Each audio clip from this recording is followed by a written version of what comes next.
নাহমাদুহু ওয়া নুসাল্লি আলা রাসূলিহিল কারীম আম্মা বাদ।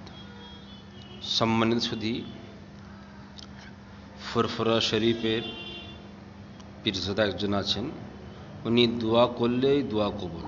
কেননা ওনারা হচ্ছে আওলাদে মুজাদ্দিদুল জামা এবং সাহাবার খানদান। ওনাদের একটা বহুত বড় গুরুত্ব মহত্ব আছে। ওনারা দোয়া করলেই দোয়া কবুল হয়ে যাবে। তাই ওনাদের কাছে যাবেন। কোনো বড় সমস্যা হলে, যেখানে 1 লাখ 2 লাখ 10 লাখ 15 লাখ খরচা হবে, ওখানে অত খরচা করতে যাবেন কেন? ওনাদেরকে 30,000 টাকা দিবেন, দোয়া করবেন, আপনার সমস্যার সমাধান হয়ে যাবেন। ওনারা দোয়া করলেই আপনাদের সমস্যার সমাধান হয়ে যাবে। আর সব বড় বড় যেসব প্রোগ্রাম সভা ইত্যাদি হচ্ছে, এসব করার দরকার নেই। ওনাদের কাছে 30,000 টাকা দিবেন, আপনাদের কি ইচ্ছা বলবেন, উনি আল্লাহর কাছে দোয়া করবেন, দোয়া কবুল হয়ে যাবে।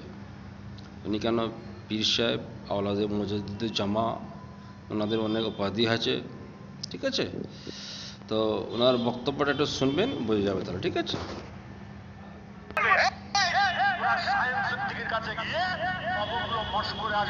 আমি রাসূল বলছি, সে যেটা বলে দেবে আল্লাহ সেটা কবুল করবে।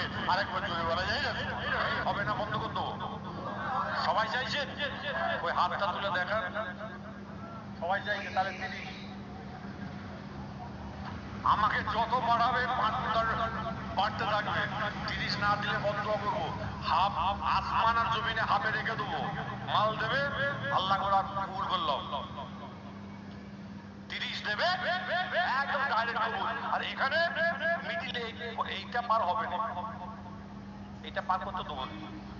আপনি আমার কথা শুনবেন, এই হুজুর মানে কি মজা করছে? জেনা সাহেব, আমি দোয়া করি, খোদার কসমকে বলছি, যদি জুবান যদি আমায় আজ মিথ্যা বলে, আমার জুবান আল্লাহ পাক বন্ধ করে দিক।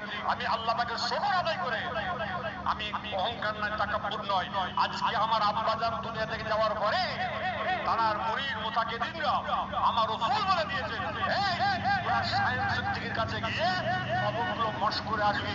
আমি রাসূল বলছি, সে যেটা বলে দেবে আল্লাহ সেটা কবুল করবে। আরেকবার জোরে বলা যায় না?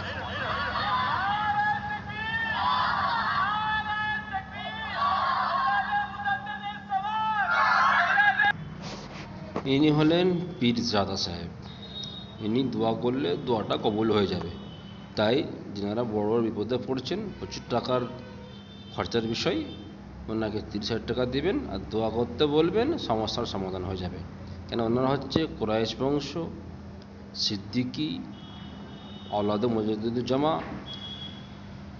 সাহাবার খানদান, ওনাদের প্রচুর দাম। তাই অযথা পয়সা খরচা না করে ওনাকে 30,000 টাকা দিবেন, সমস্ত সমস্যার সমাধান হয়ে যাবে।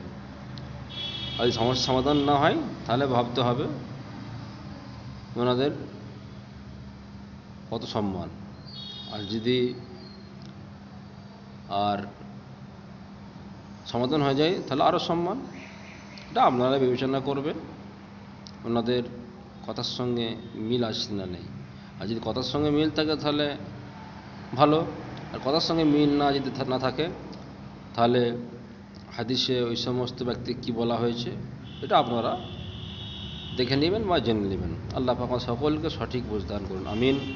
মাইনাবুল্লাহ ওয়া আখির দাওয়াইনা আলহামদুলিল্লাহি রাব্বিল আলামিন। ভালো থাকবেন, সুস্থ থাকবেন, খুদা হাফেজ।